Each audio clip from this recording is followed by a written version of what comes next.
কি নাম তোমাৰ? নমস্কাৰ, মোৰ নাম শ্ৰী পাৰ্বতী দাস। কি নাম?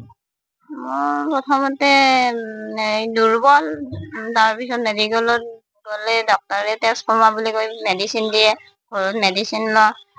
এনেকে প্ৰায় এই নলবাৰীৰ যিমান প্ৰাইভেট হস্পিটেল আছে গোটেইতে দেখা গৈছে, তাৰপিছত নাই, ভাল হোৱা নাই একো। তাৰপিছত GMC গুচি গ'লো, দুবাৰ ভৰ্তি হ'লো, তাৰপিছত একবাৰ আৰু ইমাৰ্জেঞ্চিতো ভৰ্তি হ'ব লগা হ'ল। ইমাৰ্জেঞ্চিত ভৰ্তি নেক্সট বাৰ হোৱাতে ধৰাত পৰিল, বাহিৰত এটা পৰীক্ষা পঠাইছিল, সেইটোত মোৰ ব্লাড কেঞ্চাৰত পেলাইছে বুলি কৈছে। তাৰপিছত আৰু হিমাটলজিত এই 8 মাহ ধৰি এতিয়া চিকিৎসাধীন হৈ আছো। এতিয়া মানে আমাৰ যিখিনি ঘৰৰ টকা পইচা যি আছিল চব গুচি গ'ল। এতিয়া আমাৰ হাতত 1 টকা পইচা নাই, বন মাৰো ট্ৰান্সপ্লেন্ট কৰিব লাগে। তাৰ কাৰণে বহুত টকাৰ প্ৰয়োজন হৈছে, লাখ টকাৰ। সেইকাৰণে অসমবাসী ৰাইজক লগতে মুখ্যমন্ত্ৰী ছাৰকো জনাইছো যে মোক অলপ সহায় কৰক, সহায় ভিক্ষা মাগিছো আৰু তেখেতৰ দেউতাই ওচৰত। কি কৰে? দেউতাই 10 বছৰে হ'ল পেৰালাইছত পৰি আছে, পেৰালাইজ হৈছে, একো নকৰে, ঘৰতে আছে। মা চাহ দোকান সৰুকে এখন দিছে, সেইখনে দিয়ে চলি আছিলো কিবাকে। এতিয়া আৰু একোৱে নাই বুলি ক'ব পাৰে, দোকানো দিব পৰা নাই। মায়ে ইফাল সিফাল কৰি যি 1 টকা 2 টকা আনি সেই কৰি আছে, সেইখিনি দিয়ে চিকিৎসা কৰি চলাই আছে আৰু। বৰ্তমান চিকিৎসাৰ বাবে কিমান টকা প্ৰয়োজন হ'ব বুলি কৈছে? 6-7 লাখৰ ভিতৰত এনেকে গোটেই জানা নাই, লাখ লাখ টকাটো লাগে বুলি জানো, কিন্তু আমাক ডক্তৰ ছাৰে কৈছে 6-7 লাখৰ ভিতৰত এনেকে কৈছে আৰু কিছুমানে কৰা দেখিছো, সুধিছো। ডাইৰেক্ট কোৱা নাই আৰু 6-7 লাখৰ ভিতৰত হ'ব লাগে বুলি কৈছে। মুখ্যমন্ত্ৰী ছাৰক মই এইটোৱে জনাম যে মোক চিকিৎসাটো ফ্ৰী হ'লে আৰু মোৰ সুবিধা হয়, মোৰ যিহেতু 1 টকা পইচাও নাই। অসমবাসী ৰাইজকো জনাইছো, যি পাৰে মোক সহায় কৰক। অসমবাসী ৰাইজক মই এইটোৱে জনাইছো যে মোক জীয়াই ৰাখক।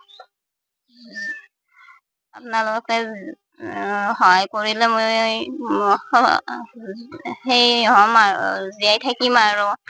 যিহেতু মোৰ এতিয়া চিকিৎসাৰ কাৰণে 1 টকাও নাই ঘৰৰ ফালৰ পৰা। আপোনালোকে যদি সহায় কৰে মই জীয়াই থাকিম, আপোনালোকে যদি সহায় নকৰে আৰু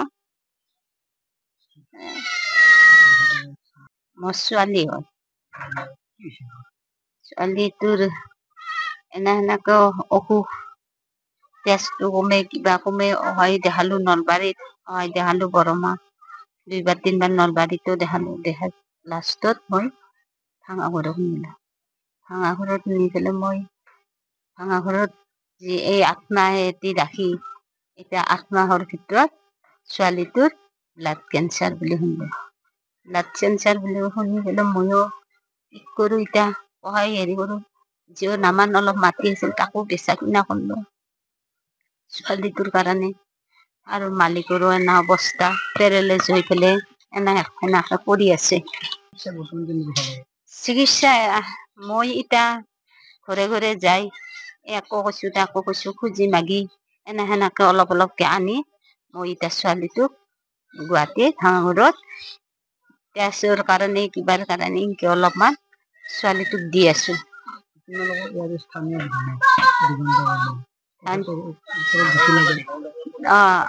স্থানীয় দিগন্ত বৰ্মনক অনুৰোধ জনাইছিলো, কাগজো দিছো, ইয়াতে দিগন্ত বৰ্মনে ফল ধৰা নাই।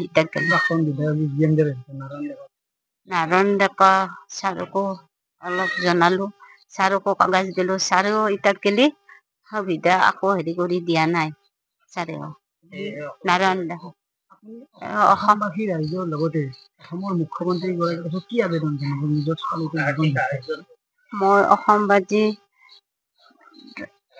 ৰাইজৰ লগতে মই মুখ্যমন্ত্ৰী হেমন্ত শৰ্মা